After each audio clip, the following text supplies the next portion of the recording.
Greetings to you all students. Welcome to our study guides preparations. I am Ms. B. Kurishinga. I will be your tutor for this year. About our presentation today, the presentation will guide you on key issues in the course. Study it together with your study guide, very important. Also acquaint yourself with questions, verbs in your study guides. You are free to contact me, most preferably on my email. That is my email address, everything lowercase. Mostly contact me between 7 and 8 o'clock during the week. Please note key concepts in your course also. The focus of your course today, we are going to focus on the national policy on mother tongue instructions. What are we talking about when we are talking of national policy on mother tongue instructions? What do we need to bear in mind? Pre-primary learners acquired a foundation for literacy and language learning through listening, speaking, preparatory reading activities, basically the 4 language skills. 2 language subjects from grade 1 up to grade 10, and as far as possible, at least 1 language on first language level. For an example, you can have Oshindonga first language and then English second language. All learners should take English, it's compulsory. The other language subject for the great majority of learners will be the mother tongue. In multi-language schools, mother tongue language classes will be continued where there is a sufficient number of learners in a mother tongue. For an example, 30 in a primary school. Mother tongue instruction will be in the best interest of the learner, especially in the first 3 grades of the school. However, the policy leaves room for misinterpretation by stating that grade 1 to 3 be taught either through the home language, a local language, or English. The choice of the medium of the instruction is therefore decentralized, and some schools in urban areas are opening for English as medium of instruction from grade 1 and so forth. The value of children literature. Why is literature important to children? It helps them develop into caring, intelligent, and friendly people. Literature can foster social development by encouraging learners to accept other people and their differences. It encourages learners to develop relationships with people, encouraging social conduct, and so forth. It can also contribute to the creation of responsible, successful, and caring individuals in a society. Children's literature provides learners with the opportunity to respond to literature and develop their own opinions about the topic, to learn about their own cultural heritage and the cultures of other people. It helps learners develop emotional intelligence. It encourages creativity in children. It forces personality and social development. There are different strategies a language teacher can use to make input comprehensible. You need to show pictures or visible with new vocabulary words and communicative concepts to your learners. In history, for an example, pictures of the ships when teaching about Christopher Columbus, words in English with the pictures they represent. Incorporate gestures, drama, and music into the lessons, which will keep your learners intact and encourage them to listen. Translations. When the second language group is homogeneous, the teacher can quickly translate key concepts to make the lessons comprehensible. Repeat new vocabulary in the following ways. Games, where learners place that written vocabulary word on the corresponding picture or write the word as the teacher holds up the picture. You can also integrate with board games such as Trivial Pursuit, Vocabulary, Scramble, Boggle, or Hangman. Also, you can use computer-assisted lessons that incorporate the new vocabularies. Listen to rhythms and music and act situation to make a lesson more comprehensible and memorable. Design lessons with hands-on activities and manipulates them. Science and math are ideal subject for incorporating hands-on activities and manipulatives. In a math class, the teacher can demonstrate the concept of a perimeter and area by having learners place a string around the different sections of grid of paper. It's all up to the teacher to be creative and to improvise if need be. Differentiate between hearing and listening. Hearing is simply the act of perceiving sound by the ear. If you are not having any hearing impairment, hearing simply happens naturally. Listening, however, is something you consciously choose to do. Listening requires concentration so that your brain processes meaning from words to sentences. Listening leads to learning. Hearing is a physiological process. Listening is an intellectual one, requiring interpretation, analysis, integration, and evaluation, and ultimately the response. Senior primary syllabus guidelines for assessing listening skills. What are we talking about here? In a senior primary class, learners should be able to listen and comprehend information. They should be able to recognize and follow instructions and inductions. They should be able to recognize the speaker's main points or ideas and identify the supporting details and examples thereof. They should be able to comprehend feelings, intentions, emotions, and attitude of speakers or texts. There are different key elements of active listening. What are these keys? Learners are required to pay attention, give the speaker your individual attention, recognize nonverbal communication, look at the speaker and put aside distracting thoughts. Don't mentally prepare a rebuttal. Ignore environment factors, for an example, side conversations or any other distractions and so forth. Listen to the speaker's body language, because through body language, a lot can be communicated thereof. Defer judgment. Avoid interrupting. It is a waste of time and frustrating the speaker and limits full understanding of the message. Allow the speaker to finish each point before asking questions. Don't interrupt with arguments. Listen to understand and not for responding only. Show that you are listening by using your own body language and gestures to convey your attention, like nodding your head and in agreement and so forth. Smiling and using other facial expressions, like how I'm smiling, in agreement, of course. Noting your posture and making sure it is opening and inviting. Encouraging the speaker to continue with small verbal comments like yes and in agreement and so forth. You should also give positive feedback. Personal filters, assumptions, judgments, and beliefs can distort what we hear. Reflect on what has been said by paraphrasing. What I'm hearing is and sounds like you are saying are great ways to reflect back and so forth. Ask questions to clarify certain points. What do you mean when you say thus? And so forth. Summarize the speaker's comments periodically. Respond appropriately. Active listening is model for respect and understanding. Be candid, open, and honest in your response. Assert your opinions respectfully. Treat the other person in a way that you think he or she would want to be treated. And then there are basic speaking competencies for senior primary learners. What are these? You must ask for and give information, directions, instructions, and demonstrations in an appropriate manner. They should be able to communicate experience, feelings, and emotions.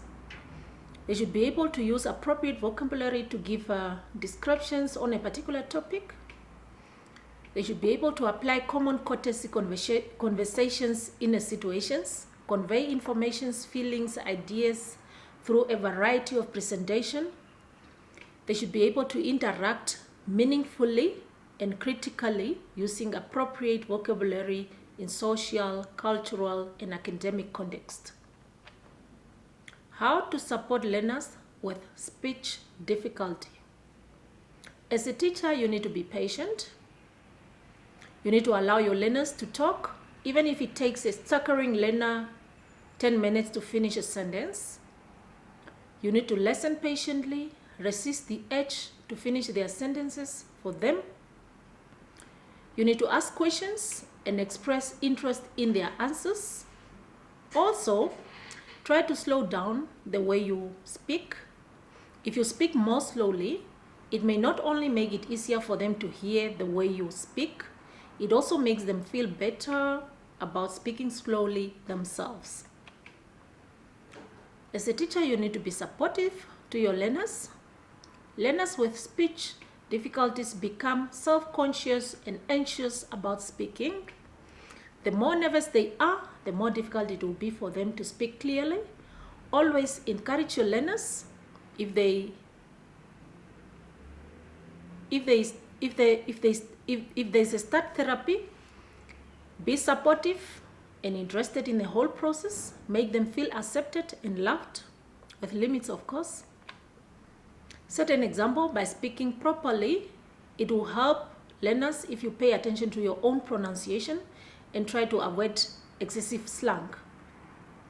For an example, we have what we call mother tongue influence whenever we are speaking other languages, for an example, English. So even though the mother tongue influence will be there, influencing our pronunciation, we need to avoid using slang as it confuses the learners. Rather than making them repeat things all the time, repeat what they have said back to them so that they can hear it said properly. Creating a rubric for assessing speaking. For an example, the most straightforward way to label the boxes on the rubric would be meets expectations high, meet expectations low, slightly underperforms, does not meet expectations. As you evaluate each learner, determine at which level he or she is performing. Then take average level among the criteria and you have an objective grade with suggestion for areas in which your learner can improve or where help is needed. The different categories that you can use for assessing speaking, there should be eye contact. The learners should maintain eye contact, or you as the teacher. There should be enthusiasm, preparedness, and how organized they are. How are they speaking? Are they speaking clearly? And so forth. So these different categories, they are at level 1, 2, 3, and 4. 4 being the highest, and 1 being the weakest. Always maintain eye contact with the audience. Make eye contact with the audience most of the time. So that is the different comments that you are giving while your learners are presenting. Are they making eye contact all of the time, or most of the time, or sometimes, or do not have an eye contact at all with their audience? Are they very enthusiastic about the topic during the presentation? Are they enthusiastic most of the time during the topic while presenting, or only sometimes enthusiastic about the topic during the presentation, or does not appear enthusiastic about the topic during the presentation at all? And thus you can work it all through different means to bring a change there, or to improve, or to encourage them to improve from level 1 to go to 4. Preparedness and organization. Are they very prepared and organized during the presentation? most of the time prepared and organized during the presentation, sometimes prepared and organized for the presentation, does not appear to have prepared for the presentation at all, and that's what we don't want. We need to work to improve on that. How are they speaking? How are they communicating? Do they speak very clearly, very easy for the audience to hear? Do they speak clearly most of the time, easy for the audience to hear? Do they speak clearly sometimes, at times easy to understand, or does not speak clearly at all, difficult for the audience to hear? And that's where improvement is needed. So we must work towards bringing all our students at level 4. Furthermore, storytelling and development of positive character traits in learners. This should be able to impact values and information and to make sense of life. It should be able to help them solve problems we want to know the answer to and provide resolutions that give them hope. It should help them to discern what is right from wrong and who we wish to model ourselves after. It should teach them tolerance and appreciation of difference and communication. How to teach paragraph writing. You begin a new paragraph in the following situations. When you begin a new idea or a point, to contract information or ideas, when your writer needs a pause, your introductory and conclusion material should always be in a new paragraph. Very important. Phonetics versus phonology. What is phonetics? Phonetics are the sound system in general, the description and classification of speech sounds, particularly how sounds are produced, transmitted, and received, and where they are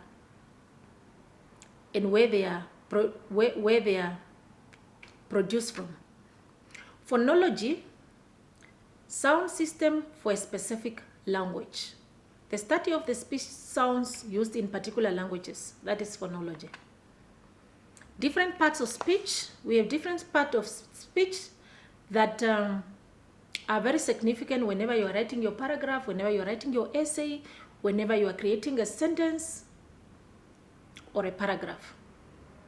You need to use them, and it's very important for you to know syntactically how words are arranged in a sentence. Is this word a pronoun? Is this word a verb? Is this word an adjective? Is it an adverb? Is it a conjunction? Or is it a preposition? It's very important for your learners to know different parts of speech. What are pronouns?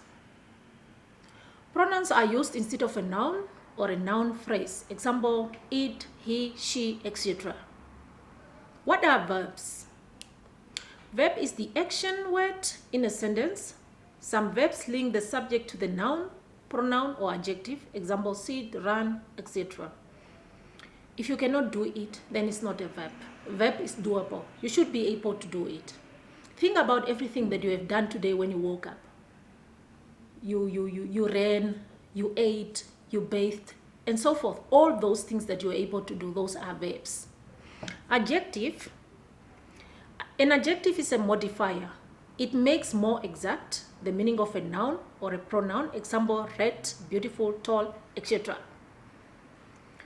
An adverb, it's a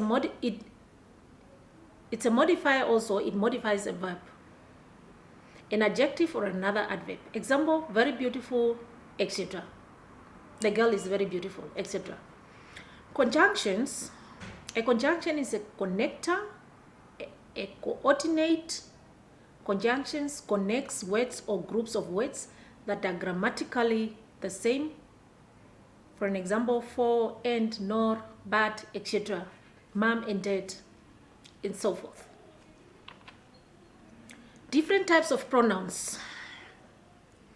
We have personal pronouns, which takes the place of a specific name of a person, places, or things. Example, he, she, it, etc. We have reflexive pronouns, are formed by adding self or selves as a suffix. Example, myself, ourselves, yourselves, himself, etc. Demonstrative pronouns, there are some pronouns like these, that, those. Demonstrative is from the word to demonstrate. When you are demonstrating, pointing, that dog. Indefinite pronouns, pronouns that refer to people or things in general, like the demonstrative pronouns. They can be used as adjectives, another day, both animals, many weeks, etc. Relative and interrogative pronouns, the words like who, whose, whom, that, which, and what are called relative pronouns. This is the end of our presentation. I wish you all the best in your studies. Please pay attention to your assignments, to your study guide, and ultimately you make it to the exam. All the best. I thank you.